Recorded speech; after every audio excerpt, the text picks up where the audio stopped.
Hi everyone.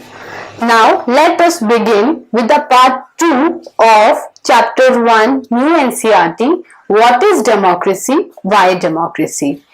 Part 1 में we all read about what is democracy, what are the basic features of the democracy, and that features we come to know about by reading the 5 stories. Okay, China, Mexico, Pakistan, and Zimbabwe, Saudi Arabia. These all countries have contributed to understand us the features of the democracy.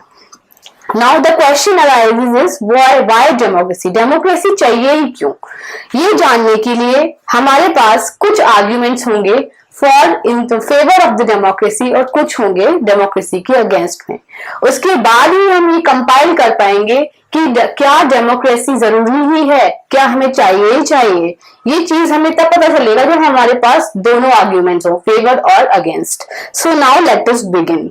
जैसे what is democracy start हुआ था with a class debate, why democracy भी start होता है. यहाँ पर क्या है, टीचर और स्टूडेंट्स के बीच की कॉन्वर्जेशन है जहां पे बच्चे बोलते हैं कि ठीक है मैम, डेमोक्रेसी में अकाउंटेबिलिटी होती है और पीपल्स चॉइस होती है, पीपल्स पार्टिसिपेशन होता है और हमारे यहाँ right from the independence democracy है. पर हमारे यहाँ तो कितनी गरीबी है, there is a lot of poverty in our country. तो डेमोक्रेसी अगर best form of the government है, अगर most reliable form of the government है, तो क्यों हम पॉवर्टी को खत्म नहीं कर पाए, क्यों करप्शन हो रहा है, क्यों स्टेबिलिटी नहीं है, ठीक है, क्यों इतनी सारी हम प्रॉब्लम्स फेस कर रहे हैं. तो दूसरा बच्चा कहता है कि एक फॉर्म ऑफ गवर्नमेंट दूसरी फॉर्म ऑफ गवर्नमेंट से बेटर है. इसका मतलब ये नहीं होता है वो आइडियल है. डेमोक्रेसी का आइडियल है. डेमोक्रेसी का ये मतलब नहीं है कि आपकी सारी प्रॉब्लम्स खत्म हो जाएंगी, सब कुछ आइडियल हो जाएगा, everything will be in a utopian state. Utopian एक ऐसी स्टेट होती है जहां पे सब कुछ बेस्ट होता है, परफेक्ट होता है, कोई कमी नहीं होती है. तो डेमोक्रेसी के होने से ये आइडियल स्टेट आप एक्वायर नहीं करने वाले हैं. डेमोक्रेसी की वजह से ये चीजें कम हो सकती हैं, ठीक है, धीरे धीरे करके ग्रेजुअल लेवल पे कम हो सकती हैं. बट ऐसे नहीं कह सकते कि अगर डेमोक्रेसी है तो वहां पे कोई भी खराबी नहीं होगी. डेमोक्रेसी का मतलब ये नहीं है कि पॉवर्टी को खत्म कर देना, करप्शन को खत्म कर देना. ये सिर्फ ये है कि पीपल कंटिन्यूअसली अपने आप को बेटर और डेवलप बनाने के लिए अपनी कंट्री को कंटिन्यूअसली वर्क कर सकें.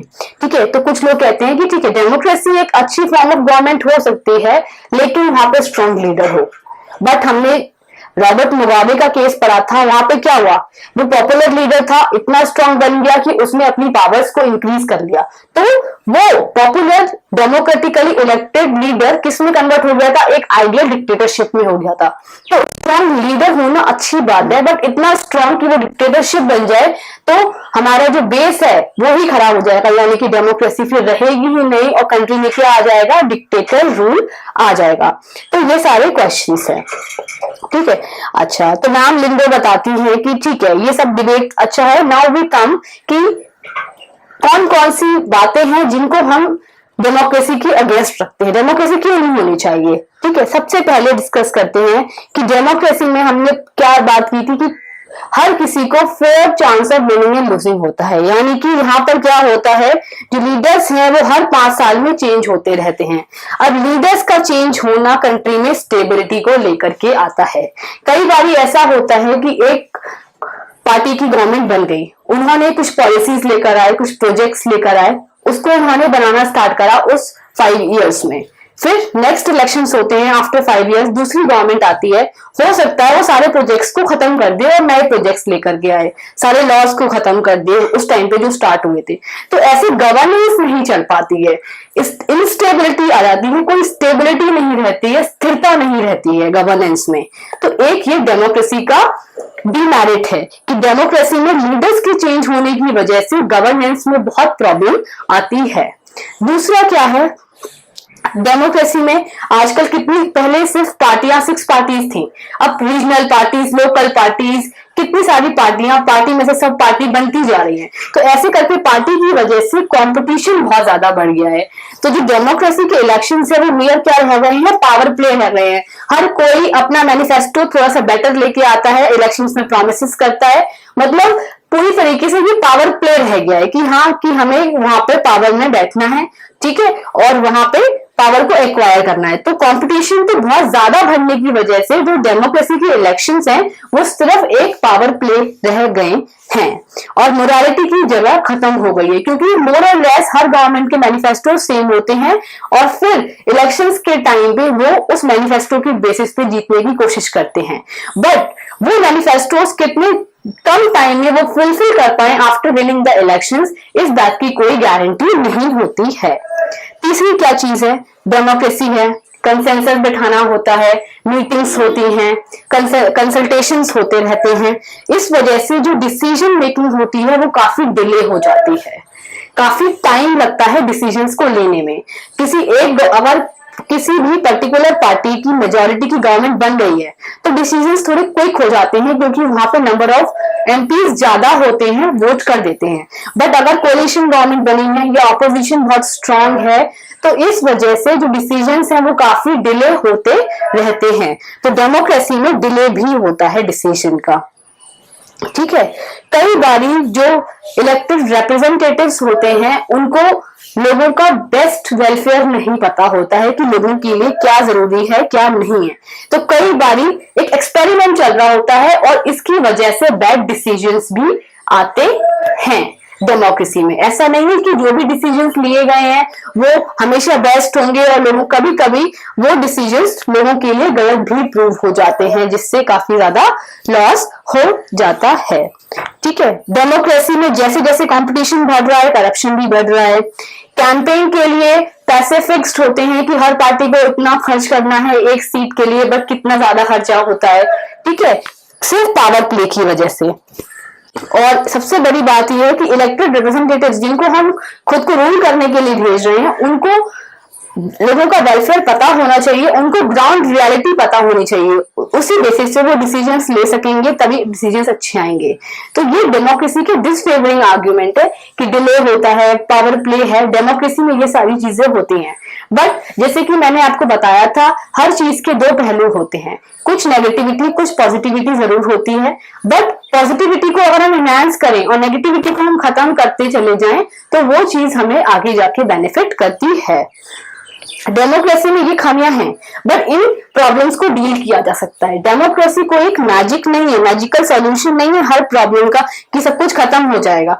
बट यस, अगर हम ये गारंटी लें कि जो डिसीजंस हैं वो लोगों के वेलफेयर में होगा, गुडविल के लिए काम करेंगे सोसाइटी की, तो ऑब्वियसली डेमोक्रेसी बाकी गवर्नमेंट से बहुत ज्यादा बेटर पाई जाएगी, ठीक है। गवर्नमेंट की पॉलिटिकल विल होनी चाहिए डिसीजन को लेने के लिए, मोर डिलेज नहीं करने चाहिए, ठीक है। अब आते हैं आर्ग्यूमेंट्स फॉर डेमोक्रेसी में। आर्ग्यूमेंट्स फॉर डेमोक्रेसी को पढ़ने के लिए यहाँ पे क्या है, स्टोरी है।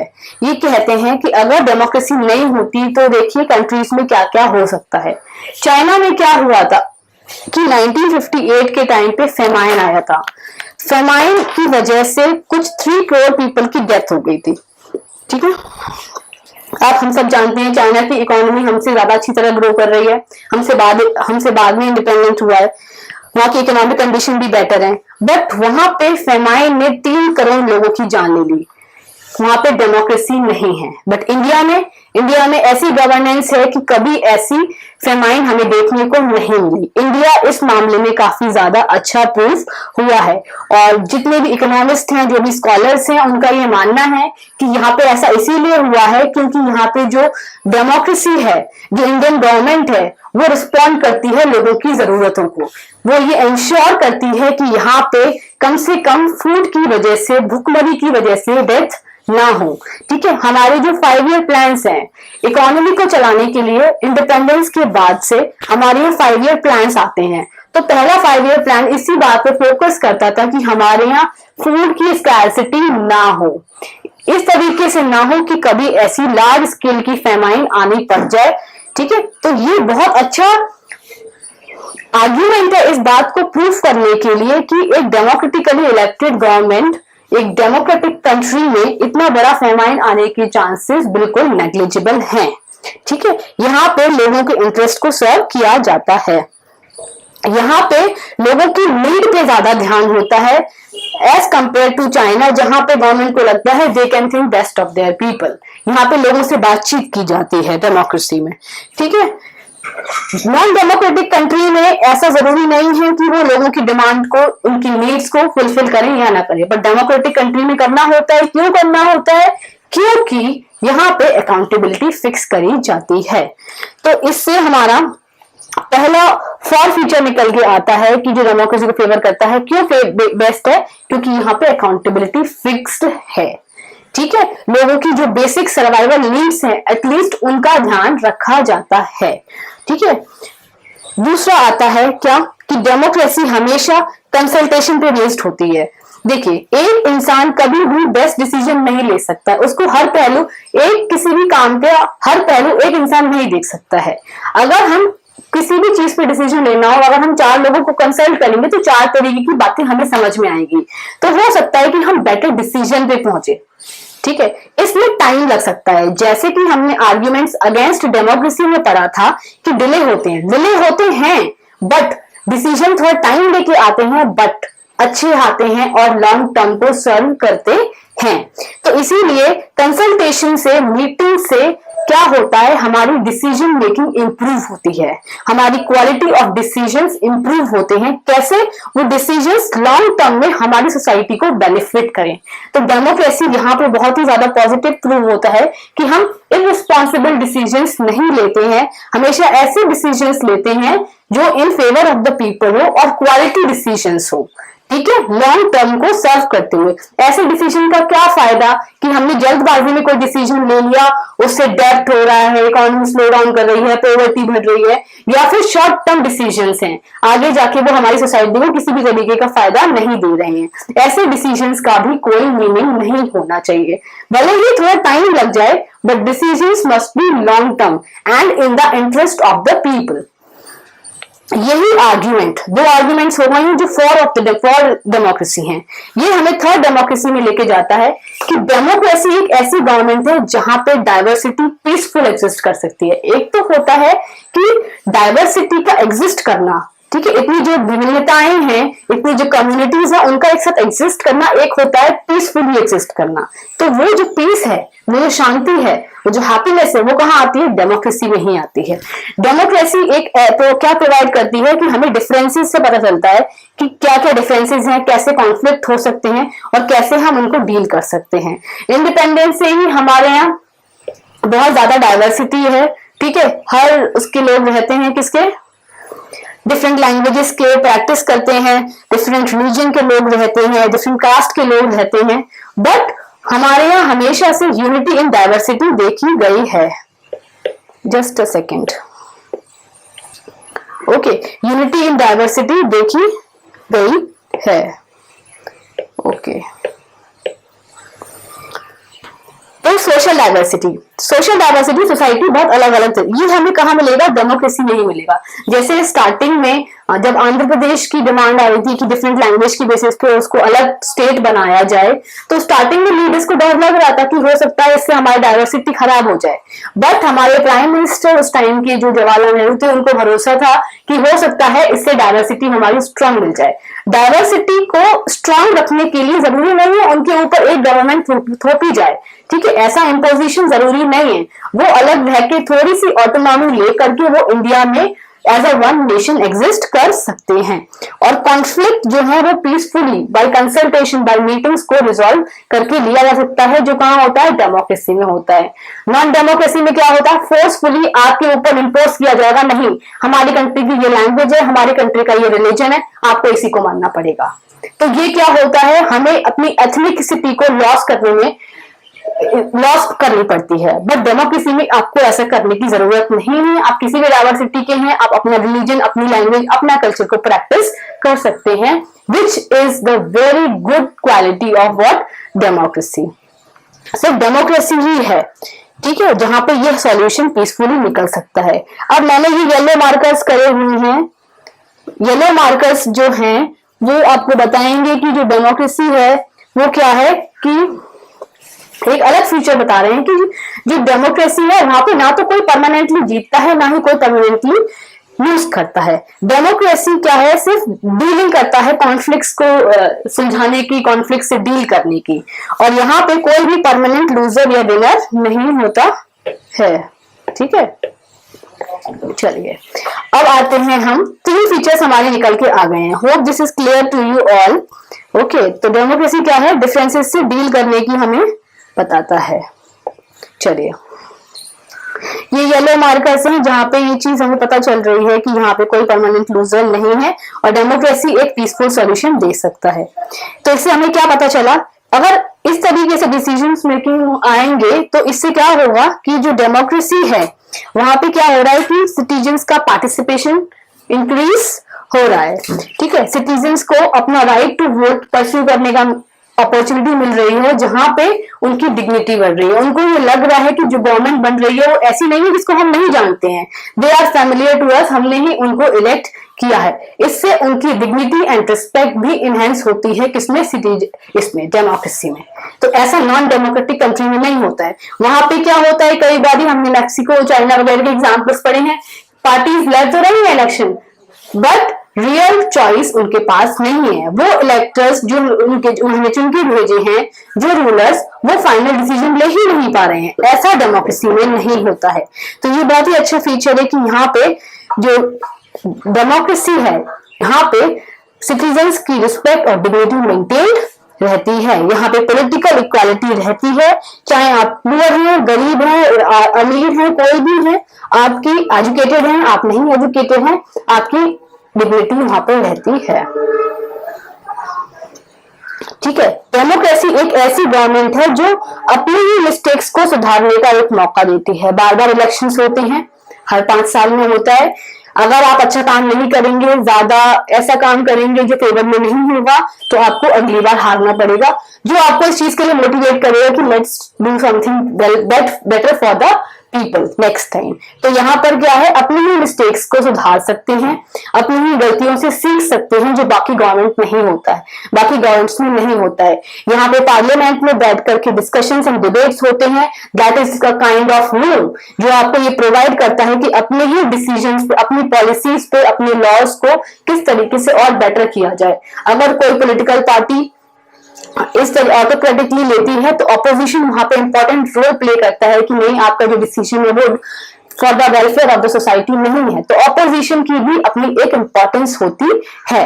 ठीक है, इसका मतलब ये नहीं, अगर ऑपोजिशन नहीं होगी तो जो पॉलिटिकल पार्टी जिसने गवर्नमेंट फॉर्म करी है वो यूनिलैटरली सारे डिसीजंस को पास कर लेंगे, जल्दी से पास हो जाएंगे, तो करेक्टनेस ऑफ मिस्टेक्स जो है वो कम हो जाएगी। जरूरी नहीं है वहां पे करेक्ट हो। तो इसीलिए ऑपोजिशन का इंपॉर्टेंट रोल होता है मिस्टेक्स को ठीक करना, मिस्टेक्स को सही करवाना गवर्नमेंट से।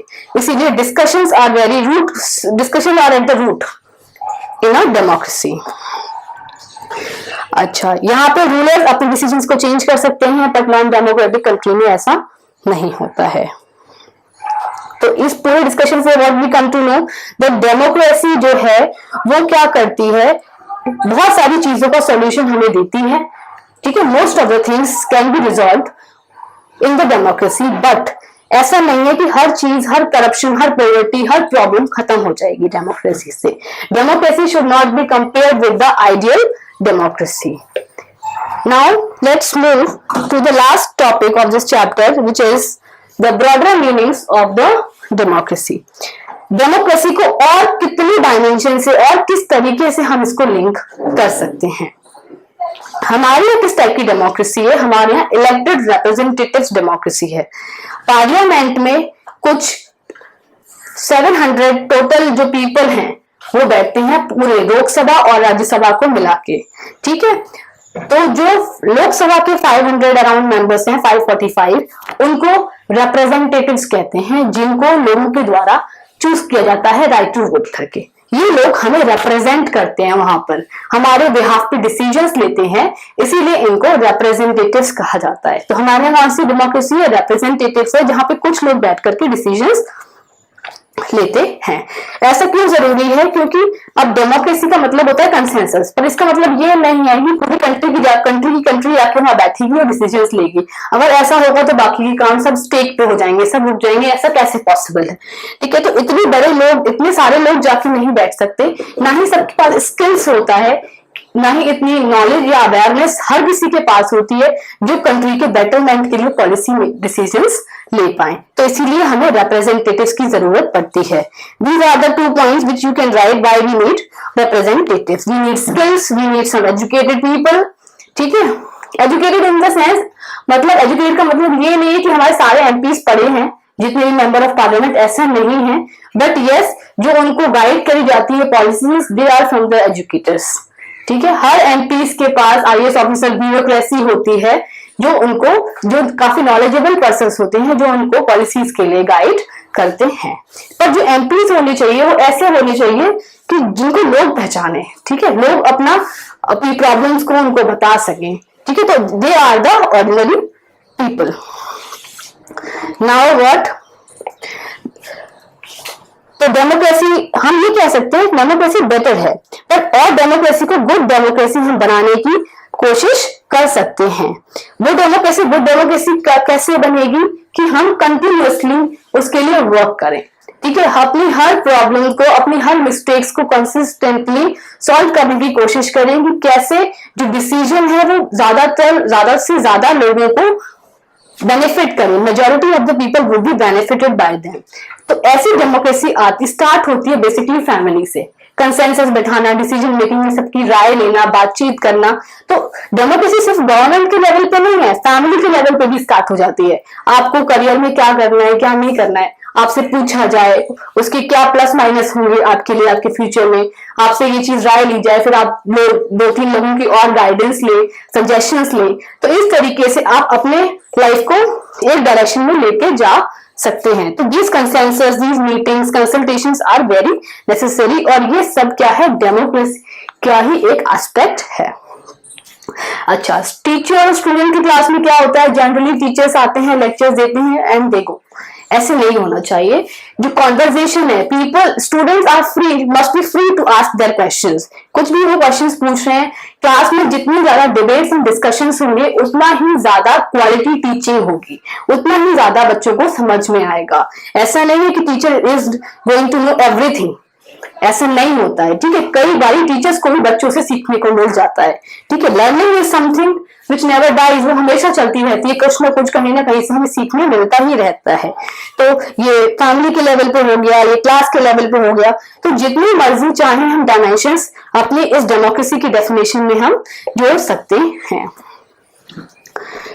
ठीक है, डेमोक्रेसी, अगर real democracy, good democracy, best democracy लेके आनी है, वो तब आएगी, उस टाइम हम कह सकेंगे जब हमारे यहाँ हर किसी के पास 3 बेसिक चीज हो।